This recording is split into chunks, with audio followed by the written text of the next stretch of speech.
नमस्कार, मैं आरती शर्मा। जैसे कि हमने पहले पढ़ी थी धातु के धातु रूप, प्रत्यय लगाकर धातु रूप बनाना। हमारा वही पाठ तीसरा है, वही प्रकरण है, टॉपिक है प्रत्यय से धातु रूप बनाना। पहले पाठ में हमने धातु की क्रिया और उनकी परिभाषाएं आदि के बारे में बताया था। दूसरे पाठ में था हमारा लिट लकार और लिंग लकार किस प्रकार प्रत्यय लगाकर और धातु रूप बनाए जाते हैं। अब उसी का तीसरा पार्ट है जो आज ये पार्ट पांचों लकारों में पूरा हो जाएगा। परिश्रमपदी धातुओं से प्रत्यय लगाकर धातु रूप बनाना। अभी हमने जितने भी पढ़े हैं तीनों पार्ट वो परिश्रमपदी धातुओं के ही हैं। ये भी धातु परिश्रमपदी धातु है और आत्मनेपदी धातु हम बाद में आपको बताएंगे कि उनके कौन से नौ प्रत्यय होते हैं। मूल धातु अर्थात क्रिया में प्रत्यय लगाकर ही धातु रूप बनाए जाते हैं। प्रत्येक काल और अर्थात लकार में 9 प्रकार के प्रत्यय होते हैं जो मूल धातु में काल के अनुसार लगाए जाते हैं। कौन से काल में कौन से प्रत्यय लगाए जाते हैं। आज हमारा है लोट लकार आज्ञार्थक काल। लोट लकार आज्ञार्थक काल में अतु, अताम, अंतु, ए, अतम, अत, आनी, आव, आमय है। एक बात मैं आपको बता देना चाहती हूँ कि लोट लकार आज्ञार्थक काल में किसी भी पुरुष के विसर्ग नहीं लगा हुआ है और न ही किसी, अगर अपन लोट लकार आज्ञार्थक काल के बनाते हैं तो इसमें किसी के भी पुरुष के धातु रूप में विसर्ग नहीं लगता है। प्रथम पुरुष एक वचन में आएगा पट प्लस अतु, तो पट को तो हम पट लिख देंगे।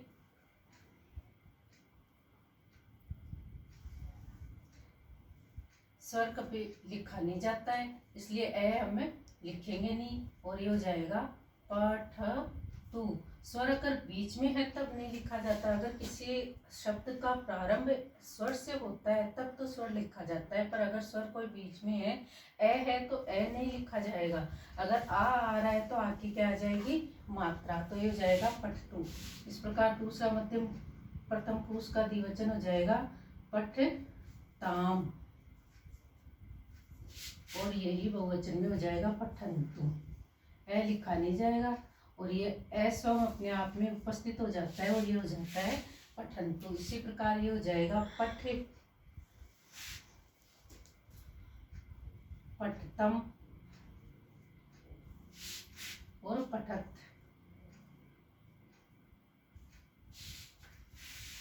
इसी प्रकार अब जैसे मैंने बताया था ए लिखा नहीं जाएगा और आगे है हमारे पास मात्रा, तो हम इस आग के लगा देंगे मात्रा और ये बन जाएगा पठानी। इसी प्रकार ये आग की मात्रा इसमें आ जाएगी, ये बन जाएगा पठाव और ये हो जाएगा पठाम।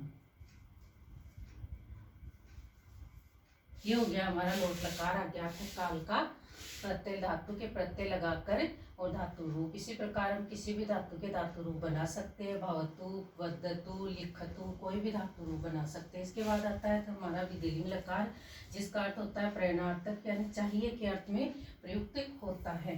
इसकी भी हम इसी प्रकार करेंगे। अब ए भी हमारे पास स्वर है तो इस एक की भी क्या ले लेंगे हम मात्रा, तो ये हो जाएगा पठेत,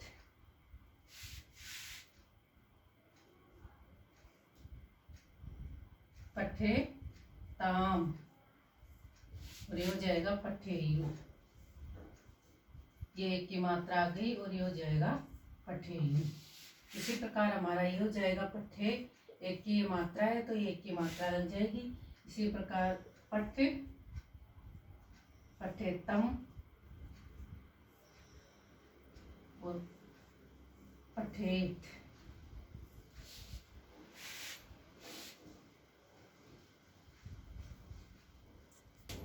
इसी के बाद हो जाएगा उत्तम पुरुष का एक वचन पठे यम, एक की मात्रा लगा दी यम आ गया। इसी प्रकार हो जाएगा पठेव, पठ है एक की आ जाएगी मात्रा, ये हो जाएगा पठेव और ये हो जाएगा पठेव। तो इस प्रकार से हम सभी धातु के धातु रूप बना सकते हैं। किसी भी मूल क्रिया के प्रत्यय लगाकर धातु रूप बना सकते हैं। आगे आपको धातु कौन सी धातु का क्या अर्थ होता है और कौन सी धातु को किस लट लकार, लिट लकार, लोट लकार, लिंग लकार और विधिलिंग लकार में किस प्रकार चलती है थोड़ा सा मैं आपको बता देती हूँ। संस्कृत व्याकरण के अनुसार 2000 धातुओं की तुलना कल्पना की गई है। माना जाता है कि संस्कृत में 2000 प्रकार की धातुएं होती है, परंतु कुछ धातुएं उनका अर्थ और कौन से काल में कौन सी धातु किस प्रकार चलती है वो मैं बताने का प्रयास कर रही हूँ। तो मूल धातु है, ये मूल धातु है। मूल धातु का अर्थ क्या होता है? वो लट लकार, लिट लकार, लिंग लकार, लोट लकार, विधिलिंग लकार में कौन सी धातु किस प्रकार चलती है। मूल धातु है भू, यह धातु भ बन जाती है और इसका अर्थ होता है होना। लट लकार में भवती, लिट लकार भविष्य काल में भविष्यति, लिंग लकार भूतकाल में अभवत, लोट लकार अज्ञात काल में भवतु और विधिलिंग में भवेत के अनुसार जाती है। इसी प्रकार गम धातु है हमारी, जो गस धातु में परिवर्तन हो जाती है और इसका अर्थ हो जाता है जानना। लट लकार में गच्छति, गमिष्यति, अगच्छत, गच्छतु, गच्छेत। इसी प्रकार पा धातु है, जो पिप धातु की तरह चलती है, जिसका अर्थ होता है पीना। पिबति, पश्यति, अपिबत, पिबतु, पिबेत। दृष्ट धातु है, जो पश्य में परिवर्तन होती है, जिसका अर्थ होता है देखना। पश्यति तो चलती है लट लकार और लिट लकार भविष्य काल में धातु परिवर्तन हो जाते हैं, जो चलती है द्रक्षति, द्रक्षत, द्रक्षन्ति। बाकी तीनों धातुओं में इसी प्रकार चलती है। लिंग लकार में अपश्यत, लोट लकार में पश्यतु और विधिलिंग लकार में पश्यत। धाव धातु है, जिसका अर्थ होता है दौड़ना। लट लकार, यह धातु कहीं परिवर्तन नहीं होती है, ये अपने रूप में चलती है। धावती, धावेशति, है धावत, धावतु, धावेत। इसी प्रकार नी धातु है, जो नए के रूप में चलती है, जिसका अर्थ होता है ले जाना। नयति, लट लकार और लिट लकार भविष्य काल में यह परिवर्तन होती है, जो चलती है निश्चय शयति, निश्चिति, अनयत, नयतु और नयत। पच धातु होती है, जिसका अर्थ होता है पकाना। यह पचती, पक्षति, लिट लकार भविष्य काल में धातु परिवर्तन हो जाती है और यह पक्षयति के रूप में चलती है। पक्षति, पक्षत, पक्षयति। और तीनों धातुएं उसी प्रकार उसी काल में चलती है। पृच्छ धातु होती है, जो पृच्छति चलती है, इसका अर्थ होता है पूछना। और लिट लकार भविष्य काल में भी यह धातु परिवर्तन होती है, जिसका अर्थ होता है प्रक्षेति। बाकी तीनों लकारों में यह उसी प्रकार पट धातु के अनुसार चलती है। पच के बाद आती है पत धातु, जिसका अर्थ होता है गिरना। यह किसी काल में परिवर्तन नहीं होती है, यह पट धातु की तरह ही चलती है। पतति, पतिशयति, अपतत, पततु, पते। उसके बाद आती है पृच्छ धातु। पृच्छ धातु पूछना अर्थ होता है, वो पृच्छति चलती है। लिट लकार भविष्य काल में यह धातु परिवर्तन हो जाती है, तो जो प्रक्षति के रूप में चलती है। बाकी तीनों कालों में और तीनों लकारों में यह धातु लट लकार पट धातु की तरह ही चलती है। उसके बाद आती है रक्ष धातु, जिसका अर्थ होता है रक्षा करना। यह सभी कालों में पट धातु की तरह ही चलती है। जी धातु होती है, जिसका अर्थ होता है जीतना। यह लट लकार वर्तमान काल में तो पट धातु की तरह चलती है, पठति की तरह जयती। बाकी लिट लकार भविष्य काल में जश्यति हो जाता है।